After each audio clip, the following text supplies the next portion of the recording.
जय श्री कृष्णा। आप सुन रहे हैं श्रीमद् भगवत गीता उपदेश अध्याय प्रथम श्लोक तृतीय। द्रोणाचार्य के पास जाकर दुर्योधन क्या वचन बोला, इसको श्लोक के माध्यम से बताते हैं। पश्यैता पांडुपुत्राणामाचार्य महती चमू व्यूढ़ा द्रुपद पुत्रेण तव शिष्येण धीनता। अर्थात आचार्य द्रोण के लिए आचार्य संबोधन देने में दुर्योधन का यह भाव मालूम देता है कि आप हम सब के कौरवों और पांडवों के आचार्य हैं। शस्त्र विद्या सिखाने वाले होने से आप सबके गुरु हैं, इसलिए आपके मन में किसी का पक्ष या आग्रह नहीं होना चाहिए। तब शिष्येण धीनता, इन पदों का प्रयोग करने में दुर्योधन का भाव यह है कि आप इतने सरल हैं कि अपने मारने के लिए पैदा होने वाले धृष्टद्युम्न को भी आपने अस्त्र शस्त्र की विद्या सिखाई है, और वह आपका शिष्य धृष्टद्युम्न इतना बुद्धिमान है कि उसने आपको मारने के लिए आपसे ही अस्त्र शस्त्र की विद्या सीखी है।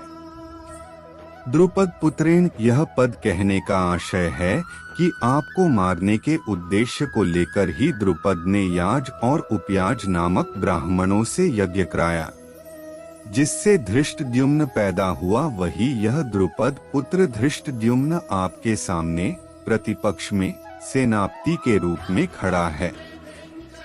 यद्यपि दुर्योधन यहाँ द्रुपद पुत्र के स्थान पर धृष्टद्युम्न भी कह सकता था, तथापि द्रोणाचार्य के साथ द्रुपद जो वैर रखता था, उस वैर भाव को याद दिलाने के लिए दुर्योधन यहाँ द्रुपद पुत्रेण शब्द का प्रयोग करता है कि अब वैर निकालने का अच्छा मौका है।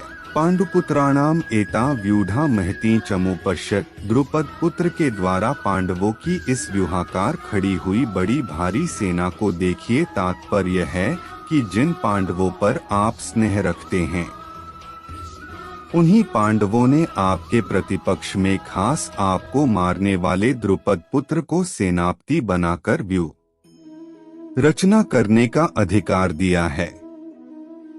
अगर पांडव आपसे स्नेह रखते तो कम से कम आपको मारने वाले को तो अपनी सेना का मुख्य सेनापति नहीं बनाते, इतना अधिकार तो नहीं देते। परंतु सब कुछ जानते हुए भी उन्होंने उसी को सेनापति बनाया है। यद्यपि कौरवों की अपेक्षा पांडवों की सेना संख्या में कम थी, अर्थात कौरवों की सेना 11 अक्षौहिणी और पांडवों की सेना 7 अक्षौहिणी थी, तथापि दुर्योधन पांडवों की सेना को बड़ी भारी बता रहा है। पांडवों की सेना को बड़ी भारी कहने में दो भाव मालूम देते हैं। पांडवों की सेना ऐसे ढंग से व्यूहाकार खड़ी हुई जिससे दुर्योधन को थोड़ी सेना भी बहुत बड़ी दिख रही थी, और पांडव सेना में सबके सब योद्धा एक मत के थे। इस एकता के कारण पांडवों की थोड़ी सेना भी बल में उत्साह में बड़ी मालूम दे रही थी। ऐसी सेना को दिखाकर दुर्योधन द्रोणाचार्य से यह कहना चाहता है कि युद्ध करते समय आप इस सेना को सामान्य और छोटी न समझें, आप विशेष बल लगाकर सावधानी से युद्ध करें। पांडवों का सेनापति है तो आपका शिष्य द्रुपद पुत्र ही, अतः उस पर विजय करना आपके लिए कौन सी बड़ी बात है।